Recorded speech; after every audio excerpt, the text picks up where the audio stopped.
Hey everybody, welcome back to the channel. On today's video, what I'm going to do is break down the first 8 weeks of the marathon training program that I'm using to help get me to Boston. Now, I ran the same program when I prepared to run the Detroit Marathon, and I did something similar then as well when I got to that 8-week mark. Although I put all the information on a poster board, unfortunately, I wasn't able to get down to the store to pick up any poster board. We got hit with a winter storm, and it's just too much ice and snow. Everything basically is closed here in Michigan, or at least in mid-Michigan where I live. And that brings me up to just a couple of the points that I wanted to make. Two major concerns I had when I started this training block as I'm trying to prepare to go to Boston. The first was injury. I wanted to make sure that I stayed injury-free or did the best that I could, do all the things that I could do to keep me injury-free so I could get through the training block safely and get to Boston and be able to run it and enjoy myself. So that was the first concern. The second concern has to do with the weather, as I just mentioned, and it was mainly on speed days. Speed days like today. Now, today I've got some intervals scheduled, but with all that snow and ice, I may end up having to do it on my stationary bike. But up until today, I've really been pretty fortunate. The weather has been on my side so that I've been able to complete all the different workouts as scheduled. But that may change starting today. We'll see. I'm going to give it a little bit more time this afternoon and see if they can get the roads cleared and get some salt out, that kind of stuff to prepare the road. So maybe I can be able to get out there. If I do go out and run the intervals today, it'll definitely be in a shoe like the Hoka Tecton X or maybe the Speedgoat 5s. Okay, so that addresses the first two concerns. And for the most part, fingers crossed, knock on wood, it's gone really well. So I'm going to turn and look at my computer now because I did break it down and put it in graph form on my computer, but I didn't get the poster board. I might transfer this over to the poster board because I really like having it on, access to that just right behind me because I've referred to it several times in other videos up until this point. So I may end up transferring it over at some point in time. But for today, we're just going to look at my computer. Okay, so first thing I need to do is hit screen record so I can share it with you here on the channel. And I'm going to start right out and just talk about the total number of miles. So I'm going to break down the number of miles that this training block has had me do from weeks 1 all the way through to week 8. So starting with the week 1, we started out running 28.36 miles. Now from this point on, I'm just going to round them up or round them down either way and leave the point off because that'll be close enough for our discussion here. So first week, 28 miles. Second week, 33 miles. Third week was 30 miles. And then the fourth week, we jumped up to 40 miles. And then week 5 was 30 miles. And then week 6, 7, and 8 jumped up to about 45 miles, 45 to 46 miles. And it pretty much leveled off at that point. So it's pretty much kind of this roller coaster, slow build to get to that. But what's interesting is, this plan, a lot of plans and a lot of people will tell you that you need to run 70 plus miles a week to prepare to run a marathon. But this is the third time that I've used this training block, the same one, training plan. And that's about the max. Right around 46 miles will be pretty much the top end for the most part. And I can't argue with the results. It got me qualifying time to go to Boston the very first time that I used this training plan. So I don't think it's necessary to have to run 70 miles a week to reach your goal if your goal is to complete a marathon and put in a pretty decent time. At least it's worked for me anyway. And I think it'll work for you too if you decide to go this route. Okay, so I'm going to scroll down a little bit because what I wanted to do is to break it down by the total number of types of runs that I did. And starting with the recovery run, I had 9 recovery runs.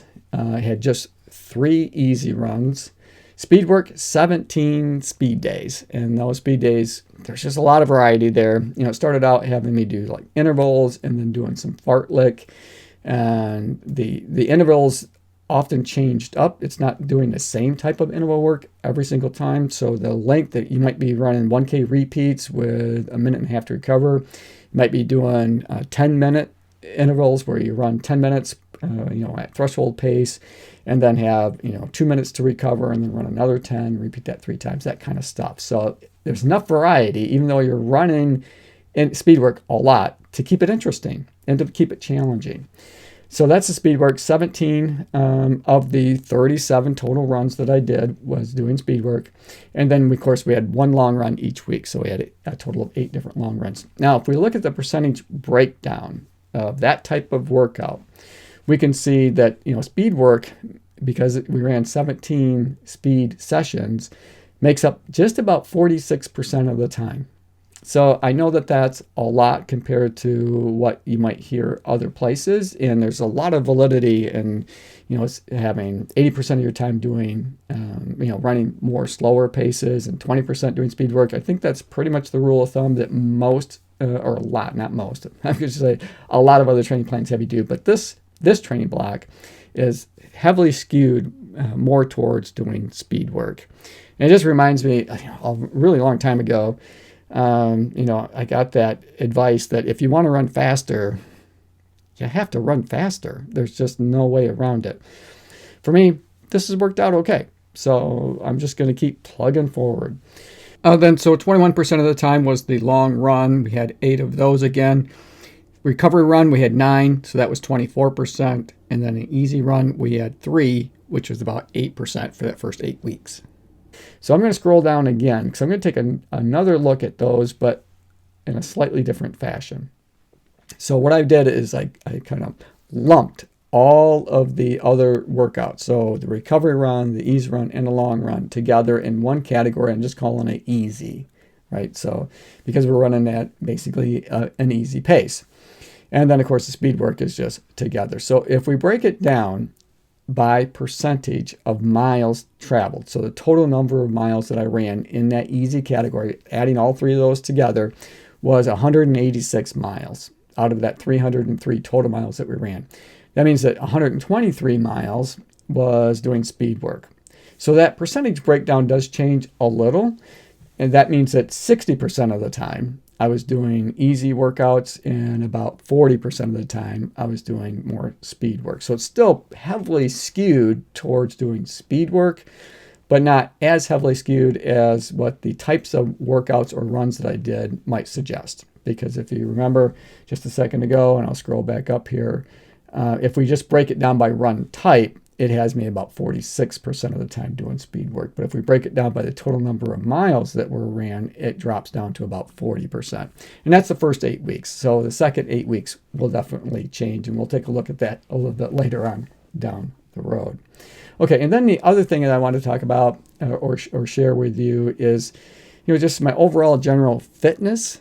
And you can see now I pulled this data up from Strava. And then if we look at Strava, they have a fitness indicator there, and you can see where my fitness has dropped off slowly since October when I ran the Detroit Marathon, because it had built up to a pretty good level, and then I was at that tipping point where I felt like, if I kept running hard, that I was going to get an overuse injury, because I was starting to have some shin splint pain and that kind of thing. So, and I didn't want that to happen. Because when I've done that in the past and I just pushed through it, I ended up being off and not able to run for several months. And I didn't want that. So I basically backed way off. I ran a turkey trot in November and that kind of thing. But for the most part, you can see that my miles that I ran and my fitness level accordingly dropped to about the lowest it's been in quite a while. There right before I started doing this training block. But from that point, from December 28th for my first run up until February 20th, you can see it's been a slow, steady increase in my overall fitness. And now for this next week, based on my past experience with this plan, it's probably going to stay level for a little bit, but then it's going to go back up again to peak out right about the time that I'm getting ready to run Boston. And that's how a training plan should work. Okay, so that is it. That's kind of the summary for today's video. I hope you guys enjoyed it. I enjoyed making it for you. As always, run tall, run strong, be kind to one another. Thanks for watching, and we'll see you next time right here on Run Tall with Tim.